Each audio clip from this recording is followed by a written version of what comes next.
What is going on, everybody? Crypto's here. Hope you're all having an amazing day, especially with this very nice green that we are seeing all across the markets. Now, if you've looked at yesterday's video, I have been telling you guys that over the past couple of days, not much has changed. And I never changed my opinion, or should I say my position regarding the markets. I said that there are a lot of warning signs, such as the fact that Bitcoin is still trading under the 21-week moving average. And now, for the first time, on Sunday, Bitcoin closed below the 50-week moving average. And I mentioned that this is not something that we ever see happen in a Bitcoin bull market. So that is a very, very big warning. And I did mention that I will not, take this as a bear market confirmation, because I typically like to see at least one candle open and close below the 50-week moving average. Now, last week's candle closed below the 50-week moving average, and now we've just got our first candle that opened below the 50-week moving average. But this could always be a fake out, and if this week continues following this same momentum, we will be back above it and close a very, very solid weekly candle this upcoming Sunday. So we are keeping our eyes out on that. But until this happens, I keep on mentioning why we have to be extremely cautious. Now, so if you watched yesterday's video, I mentioned that, again, nothing has really changed for the past couple of days, but this blue diagonal support is still holding beautifully, guys. So I mentioned that until this level is lost, then I have absolutely no reason to panic. Trading can be so simple, guys, so there is no reason to complicate it. So you look at your levels, and as long as it's holding, no reason to panic. Even if it goes up, down, up, down. I know it could be a little crazy, especially when things go for a small pump. Everybody on Twitter is super bullish, and any little leg down, everybody turns bearish and they start calling for 40K, 30K price targets. So just stay level-headed, just relax, and identify the important support areas. Until these levels are lost, there's no reason to panic, guys. And when I mean lost, you have to wait for the candles to actually close. Look at this wick. That's 1, 2, 3, 4, 5, 6 wicks that went below this support, but every single time price managed to get back up. So there is absolutely no reason to panic. Imagine if you had panic sold every single time you've seen a wick and then FOMO'd back in near the top. You would have lost a ton of money, and you can dry up even your spot account by doing that. You don't just get liquidated or lose money in trading margins or futures. You can dry up your account super quickly if you make these bad decisions and if you act too emotionally and don't follow a strict plan. Now, yesterday I mentioned that it was a very good sign that the Bitcoin daily candle closed back inside the lower band of the Keltner channel. And what I always tell you guys is, the Keltner channel is so amazing and can be very, very simple to use. Once you see that you reclaim the lower band of the Keltner channel, then you can most likely expect to revisit the middle band of the Keltner channel. And look at this, guys. Look at how beautiful this is. Bitcoin revisited my two favorite indicators. We have the Keltner channel and also the daily 21MA. And also, this is at the exact same level as this big neckline from the Head and Shoulders neckline. Now, one thing I always mention to you guys is that some people think that, Head and Shoulders, they don't always play out, but I think it's actually, it's one of the most accurate patterns. And the beauty with Head and Shoulders is that even if they do not play out, so even if this Head and Shoulders was completely formed and it did not play out, we could still use its neckline as a huge area of support and resistance. And look at this, guys. That neckline is all you would have to be watching. And you wouldn't have needed any other trend lines. So I mentioned that the two important trend lines that I am looking at was this neckline from the Head and Shoulders breakdown and also our blue diagonal support. Now we can expect prices to continue to squeeze inside of it, and until we really just pick our move, whether it's up or down, I think that it's anybody's game. It could be for the bulls or the bears, so we have to just keep an eye out on that. I wouldn't really encourage anybody to go all in on a position, whether you decide that it's bearish and you sell everything, or it's bullish and then you just go all in, because technically, if we're looking at prices right now, this is still support, this is still resistance, and you typically do not want to buy at resistance. So that's why you would have bought below, and just monitor prices closely to see and wait until BTC picks its direction. Also, this gray area huge resistance, guys. So once I circled here, once this area is cleared, I expect, what am I expecting? If we clear this area, I am expecting a huge slingshot straight to 55K, guys, straight to this blue resistance. So this area is extremely important, so make sure to keep your eyes out on that. Now, what else do I have for you guys? Let's see. All right, so yes, we have XRP, but let's, always gonna keep the best for later. I actually didn't take a look at the Bitcoin dominance today, so let me actually take a look at it with you guys. Okay, so yesterday's video, nothing has changed. I mentioned that we could see, and we're seeing a head and shoulders pattern. And I always mention that once head and shoulders occur at the bottom of a trend, their chances of playing out are significantly reduced, and it could actually be a head and shoulders reversal, and instead price starts moving up.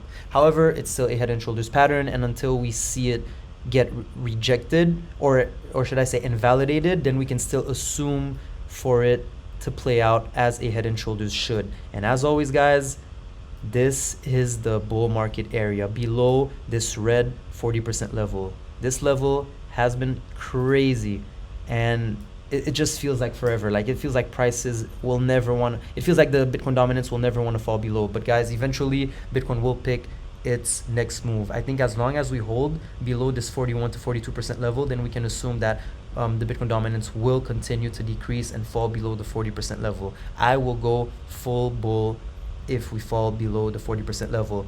Look, we touched it once, that was a big market crash. We touched it a second time, big market crash. The third time, yeah, we got a small pullback, but this market pullback is not nearly as, as bad as the one we saw in May and the one we saw in September. So what does this mean? That means that this 40% level is getting weaker and weaker, and I think if we manage to touch it one more time, I think we finally break through. So we are keeping our eyes out for this to play out, guys. Now, crypto total market cap. As you know, we've been watching this falling wedge play out, and I've been watching it for a very long time, for way over a week now. And guys, my TA has absolutely been on point if you have been paying attention. So what's happening now compared to yesterday? Look at that again, guys. I said it.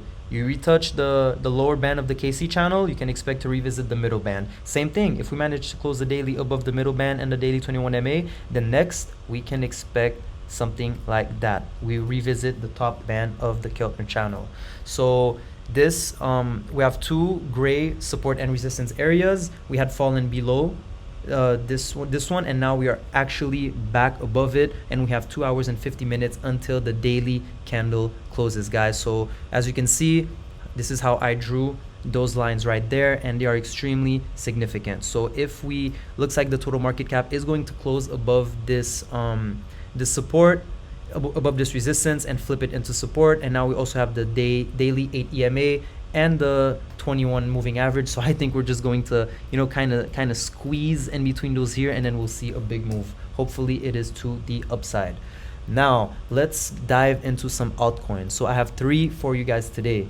Now the favorite, crowd favorite, as always, XRP, guys. So this circle here, look at the volume, guys. So the daily volume, let's see the last time we had a volume candle higher than this one. I mean, this was basically this was the only day, guys. Right here, that was the only day where we saw a higher volume on Binance. But before that, look at this, guys, October 9th. So we haven't really been seeing those types of green daily candles in a very long time. We're like trading, nice volume is pouring into XRP, and I mean, we can expect this to continue until December 24th. On December 24th, there is the Solo. I think it's called Sologenic. There will be an XRP wallet snapshot that will happen at 20 UTC time on December 24th. So you can expect XRP to continue going up. And yes, eventually, guys, you buy the rumor and you sell the news. You can expect prices to see a nice correction immediately right after the snapshot. So we still have a couple of days. I don't know yet what I'm going to do. I don't know if I'm going to buy more XRP before the snapshot or if I'm going to sell them after. But I mean, we can still, I think at this point with this nice volume confirming this uptrend, I think XRP in the next 2 to 3 days for sure at least is going to retest $1, which is the main level to confirm the XRP, the beginning of the XRP bull run. Once we can get over that, so the two important levels are, first of all, $1, and then the next one is $1.30. Once we clear $1.30, I think we're gonna go straight for new yearly highs, guys. So this is it for XRP. And next one I have for you guys is SPEL. So okay guys, I'm gonna actually make this extremely simple. This is a very simple chart, very straightforward. This is kind of like, yeah, this, I mean, yeah, you guys know me. Everything is a head and shoulders for me. So this is a head and shoulders pattern, meaning that this is the neckline, guys. This is the neckline. Now, yeah, basically, you don't want to be out of SPEL until once it actually clears this neckline and starts getting comfortable here. You just want to make sure that you have a position when that happens. I think we're going straight for the all-time highs, or revisit somewhere around, you know, either the 34 or the 38 price range. So I don't know what's going to happen now with SPEL. I would love to see this level hold. Let's try to draw some, let's see, some support. Yeah, we could draw some nice support here. Yeah, this, let's see. Yeah, so this, you can see here, here, that was nice support, resistance, resistance, resistance. So this yellow trend line that I just draw is very significant, and if SPEL can manage to close the daily above it, then hopefully this holds and this gives us the momentum that we need to get back above this neckline. But once we reclaim that level, let's say we hold above it for 1 or 2 days, then I expect a huge move from SPEL. And as always, I keep mentioning it to you guys, it is the cheapest coin on Coinbase, and that's enough, you know, in terms, when it comes to fundamentals, that's all I need to know. Now, okay, one more coin, guys, Casper. So okay, my only problem with Casper right now is that we're kind of seeing some green candles, but still volume is not kicking in. However, look at this trend line, guys. Casper did break down and has been in a pretty big downtrend. Yeah, actually, I don't like this trend line that I drew.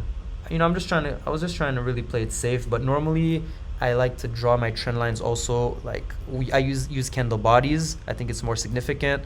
And I mean, so far, guys, Casper, I mean, it's kind of hard to draw this trend line, but Casper is still struggling. It's trying to work its way back above this trend line, and if it does, I expect a very nice move from Casper. So yeah, so I mean, I'm gonna try to draw this trend line better. You follow me on Twitter, and I will have a post of that very soon after this video. So this is it, guys. I hope you enjoyed today's video. It's actually a little bit longer than usual. Please never forget to follow me on Twitter, because as a trader, you have to always be able to change your thesis and adapt, you know, depending on what you see playing out on the charts, guys. Oh, actually, wait. Sorry, that was my conclusion. That was my ending. But let me show you guys one thing quickly. Yeah, so look at this this falling trend line. This is basically the Casper downtrend that seems to be ending, guys. So I'm expecting, I want volume to kick in, and then I would be expecting Casper to start catching up some momentum, guys. So we will be keeping an eye out on that. But yes, as I was saying, as a trader, you have to, some people, they say, oh, this trader, he's bullish, and then the next day he's bearish. I mean, it's good once you see that your original thesis is not going to play out. A good trader has to be able to realize that maybe his original idea will not play out, and you have to be able to switch quickly in order to protect your capital, guys. So please stay connected, follow me on Twitter, and if you like this video, please hit the subscribe button and drop a like or a comment. It will be greatly appreciated. Catch you guys on the next one. Thank you.